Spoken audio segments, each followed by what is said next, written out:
the cabinet? No. Under the bed? They're not there either.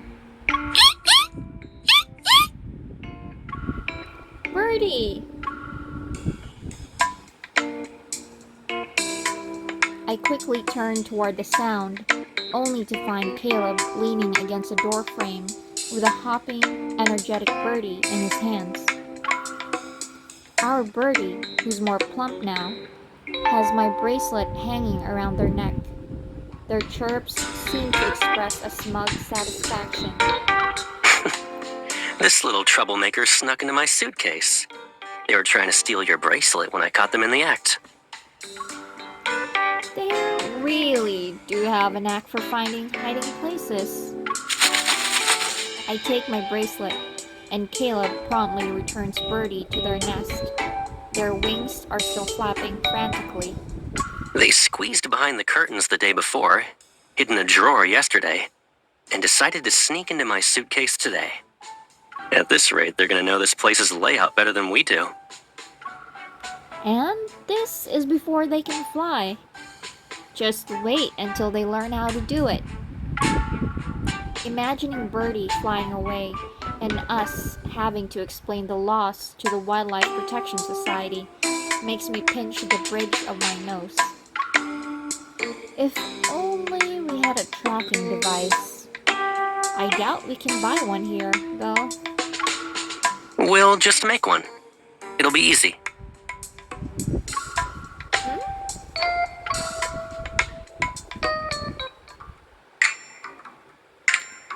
Half an hour later, Caleb rummages through his suitcase and pulls out a small navigation device that stopped working properly after the shipwreck. When you said make one, you mean taking this apart and reassembling it into a tracking device? You don't believe me? I haven't used an instruction manual to take stuff apart since 5th grade, you know.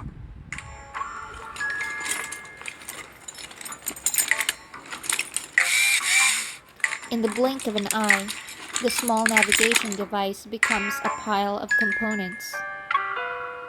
The modifications are almost done. Let's test the voice system. What should I say?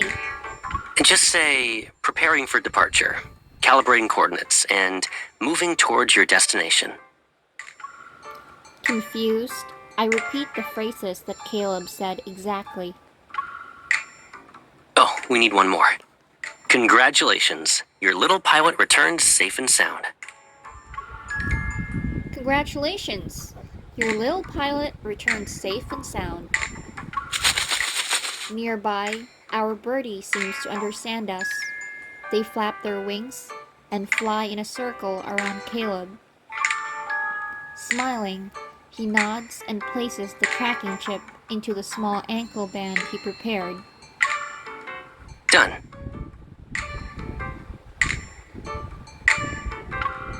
He fastens the small ankle band onto Birdie's leg. Then he puts his arm around my shoulders and guides me outside. Let's test out your and Caleb's exclusive tracker.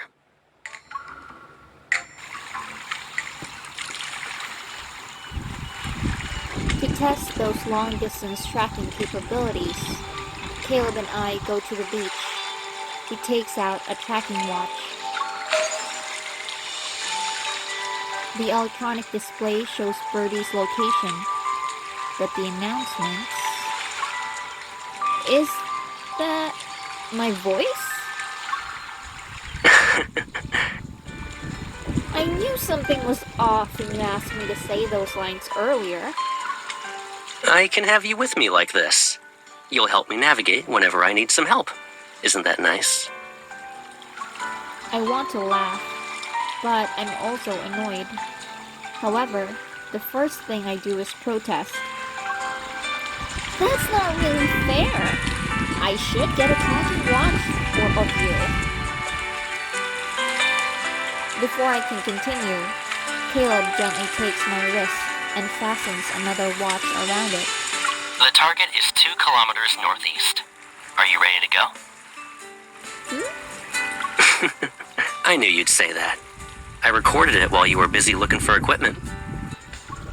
As the sun sets, Caleb puts on his tracking watch. Then he takes my hand and gives it a playful shake. Like I said, it's your and Caleb's exclusive tracker. It's guaranteed to be fair. No matter what happens, we'll always stick together.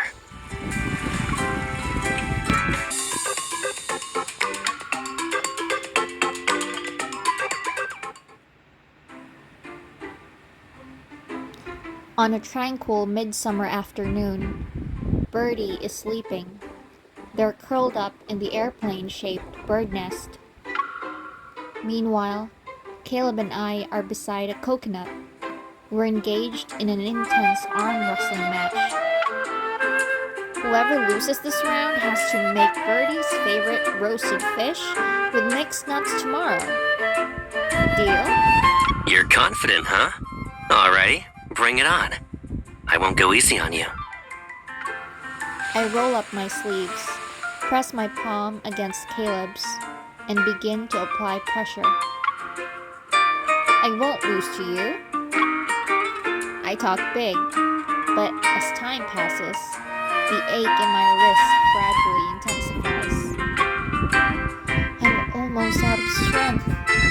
Looks like it's time for a last-ditch effort. I pretend to weaken my grip and let my wrist go slack. It'll make him lower his guard. As I gather my strength and prepare to launch my counterattack, the hand beneath mine suddenly weakens.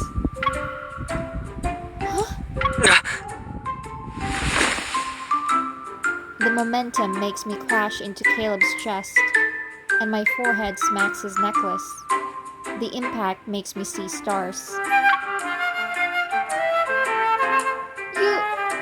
Caleb, didn't we agree you wouldn't let me win? I didn't expect you to use so much force.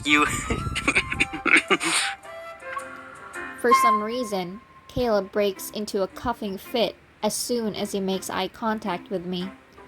It's like he's desperately trying to hold something back. Why are you staring at my forehead? It's nothing. Anyway, I'll count this as my loss. I'll handle tomorrow's work. His gaze falls on my face before he looks away.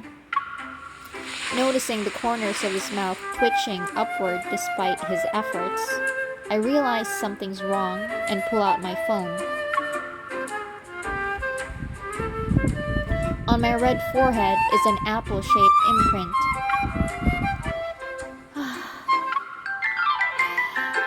In the bathroom, I place a bandage over the red mark on my forehead while looking in the mirror. Caleb stands innocently at the doorway. To be honest, it looks kinda cute. I glare daggers at him. Sorry, but I'm still holding a grudge, and not speaking to you at the moment. Can you move, please? I need to change.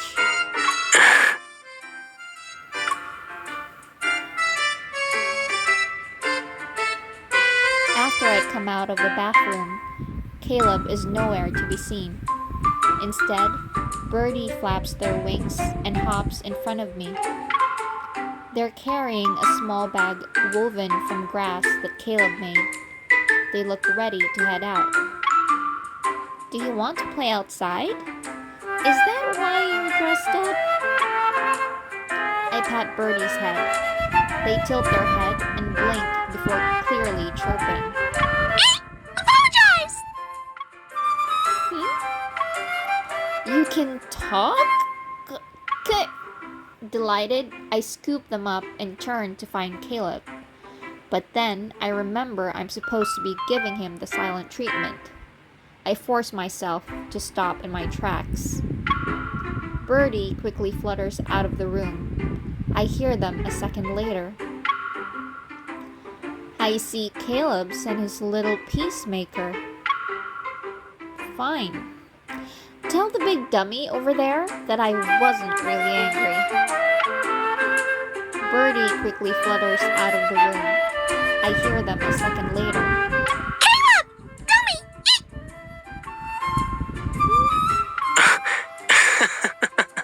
Even the tone's perfect. I see you haven't exactly cooled off. Angry! Eek! She's angry!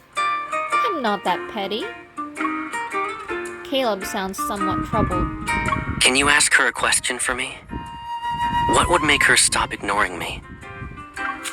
Our birdie chirps with a somewhat understanding look. Then they dash back into the room. Ignore! Ask her to ignore me! Eek! That's not what he actually meant, right? With a resigned sigh, I pick up Birdie and stand up. I'm ready to put an end to this misunderstanding. I barely look up before meeting Caleb's mirthful gaze. Oh, Why aren't you calling Caleb a dummy anymore? I didn't say that. It was Birdie.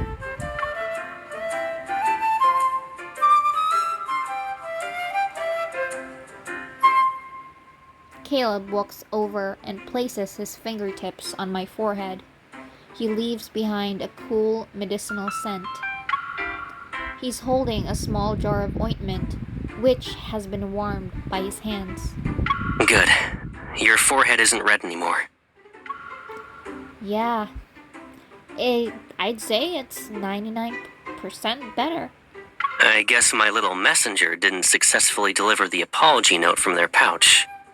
However, a sincere apology should be delivered in person. I'm sorry for laughing at you.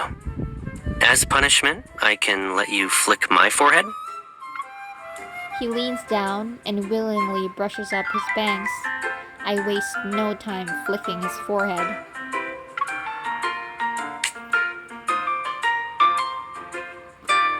How did you even come up with this silly solution? If it works, right? Okay, you convinced me. This cold shoulder is warm now. I take the opportunity to pinch his cheeks, and he laughs as he pulls me into his arms. I can get a good night's sleep tonight. Seemingly sensing we made up, Birdie hops between us with a pouch in their beak.